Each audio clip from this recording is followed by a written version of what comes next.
everybody. Cindy A. Lewis here. Welcome. It is day 7 of 100 days of junk journal pockets. If you don't have your booklet, you can still get it with a discount of 20% off. You put the word tags in the coupon section. This is in my Ko-Fi shop. Check out Bexx over at Black Whisper Craft. She is doing some phenomenal tags along with me every single day for 100 days.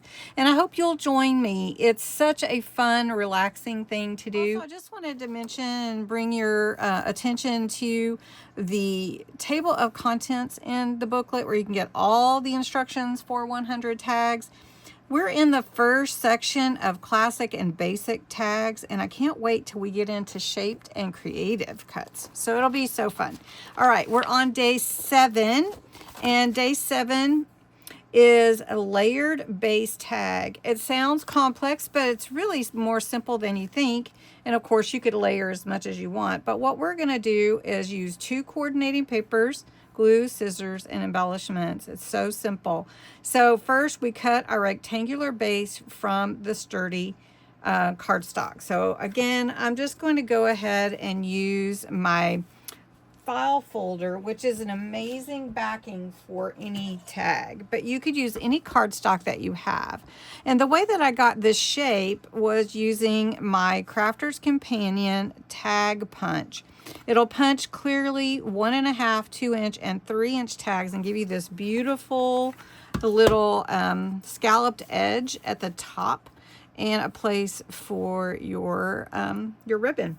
So this is really fun, easy to do. You just line it up for the size that it is and punch it, and it gives you that really perfect, beautiful.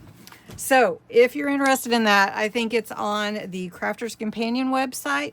Actually, I should check, and I'll put in the notes below this description if it's available on HSN, which would be in the United States. So first, you have to have your rectangular tag cut from sturdy cardstock. Then you're going to make a cut from some decorative paper that you're going to layer on top. And so what I have here is cut. This is about 4.5 inches tall, and this one's 2 inches wide, and this one's 2.5 inches wide. So I cut these 2 pieces to be about an 1/8 of an inch or 1/4 of an inch. So it'll give me about an 1/8 of an inch all the way around. So it's a 1/4 of an inch smaller. All right. So we did that. Then we're going to go to the next page for the rest of the instructions. We're going to glue that to the base and punch a hole, which I already did, and embellish as desired. Now these instructions are also available in the description below this video. But if, again, you do want to have them all in one place, the booklet is great. And right now with the 20% off up until February 14th, it's worth it. Use the word tags. Okay, so what I'm going to do is I'm going to take this purple, which is called Damson Wine. This ink is from Spectrum Noir, which is a product associated with Crafter's Companion, and I'm just giving a little edge ink.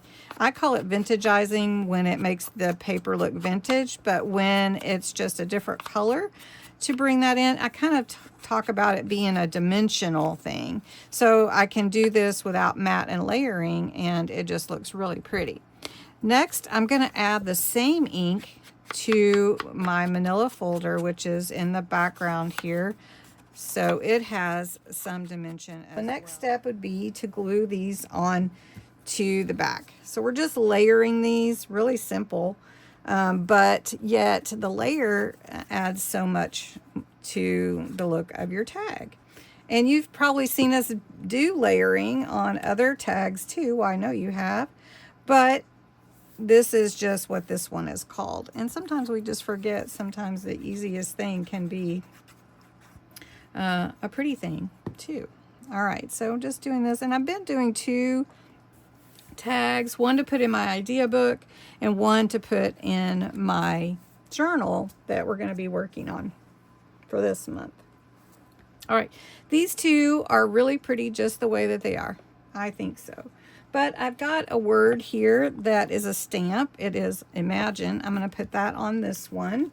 And I'm just going to stamp that on. And these are from Temu, I think I got them. Either Temu or Amazon.